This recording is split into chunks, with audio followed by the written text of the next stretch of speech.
Julius, you had 10 over here to your left. You had 10 assists by the end of the third quarter. Just what was the key for you finding the right balance between scoring and playmaking tonight that maybe opened up for you as opposed to game one? Yeah, I think that was just something I looked at on film. I felt like I made, some pretty good reads last game. We just all were in a funk. And today we were in a little bit of a better rhythm, obviously. But, yeah, I felt like sometimes, last game I might have overpassed when I got to my spots and could have looked to score. And, so I tried to have a little bit of balance for both. But, I mean, credit to our guys, our team, and everybody knocked down shots. They were in the right place like they were last game. We just made shots. Julius, how rare is it to see a team use like 13, 14 guys in a playoff series and had like a revolving door coming in and out of there in that game? You guys have to get used to different guys. How rare is that in a playoff series? It's rare, but at the end of the day, it's also Steve Kerr. He's kind of done that all year. If you watch their team, and hats off to him. He has every guy on their bench prepared and ready to play. So you really got to be locked into the scouting report and know what each player does, and just know their tendencies, because he's not afraid to use anybody on his bench.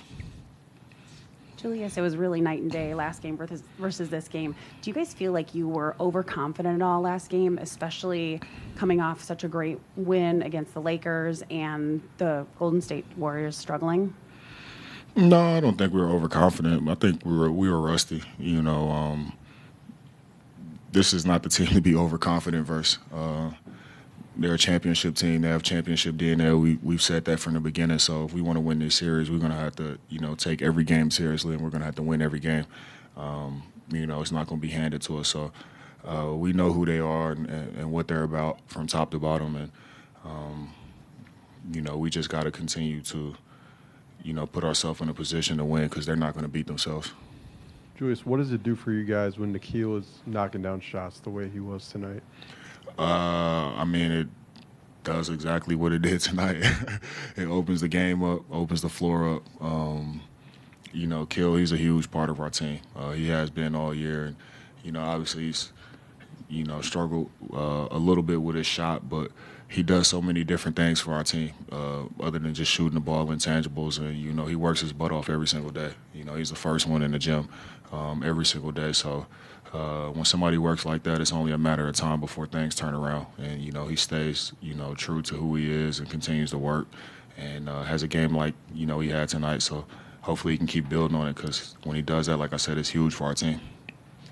Julius, you've been matched up with Draymond in the regular season and in the postseason a lot.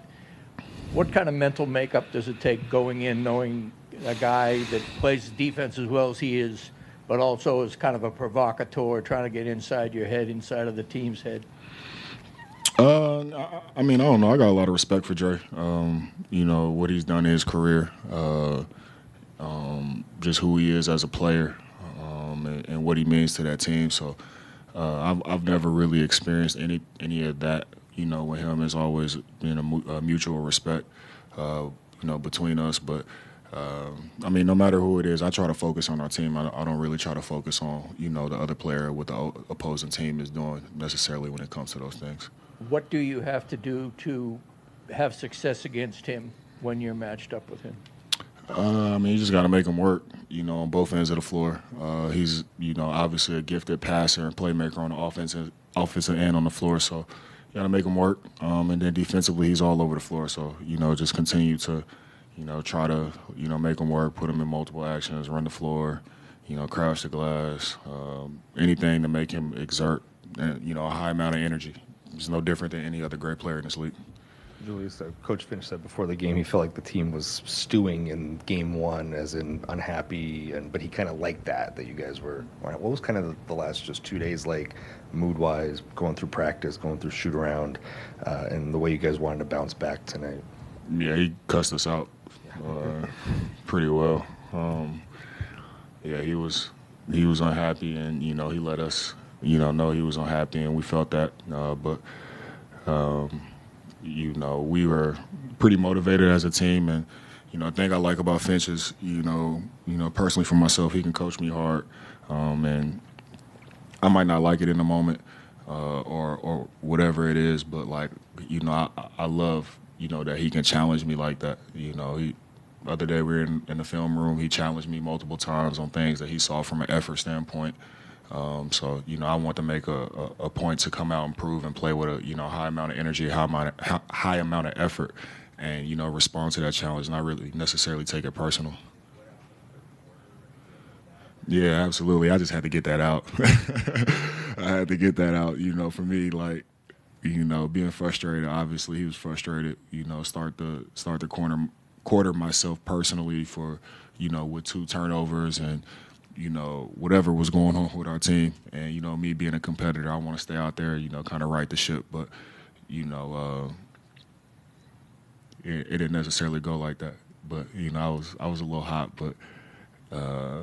Just for me personally, that's just another way that he challenges me. And, I wanted to come back in when I came back in and just channel that energy for a good way and a positive way for our team. And, that's what I tried to do. Julius, had to ask, you spotted Michael Irvin out there in the crowd. You smiled. What's your relationship like with him? Yeah, that's my guy. I've known Mike since I was 14 or 15 years old. Me being a Dallas kid, a Dallas native, a huge Cowboys fan.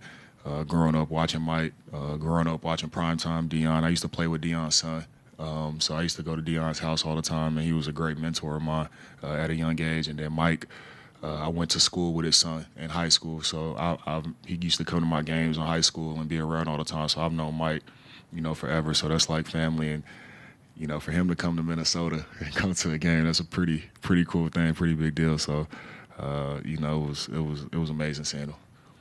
Julius, you had a lot of matchup advantages on the offensive end tonight. When you guys are playing at the rhythm that you are, what's kind of your decision-making process in initiating ball movement or just decisively going to the rim?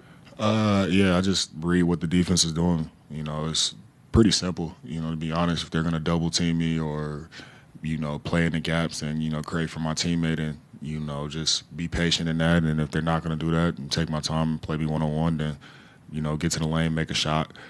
If my teammates have the ball, just move on the offensive end, find open spots, and spot up, shoot threes, and just catch my rhythm like that. So I just try to simplify the game and make it easy as possible for myself and my teammates. Julius, Ant was talking about the effort and the energy that Mike Conley was playing with. He set the tone tonight. Can you just talk about what that means to get that type of energy and tone setter from the lead vet on the team, and just what it basically exudes? Because he's been on the court, he's making all the plays. Defensively, he's over there yelling at you guys on the bench. He's getting into it. What does that do for you guys mentally and physically? It's great. It's great. He's to be 50 years old and still come out and defend and play with the effort that he does. And I've talked all year about the leader that he is for our team and how he just kind of keeps us balanced. Him.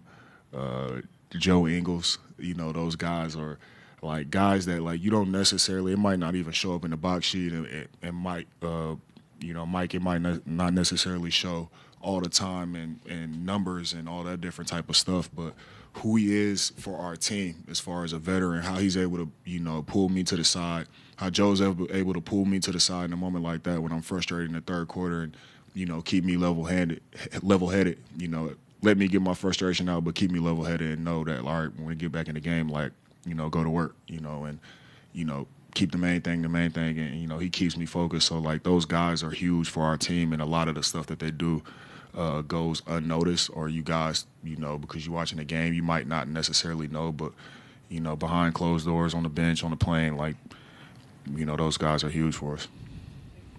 Yeah.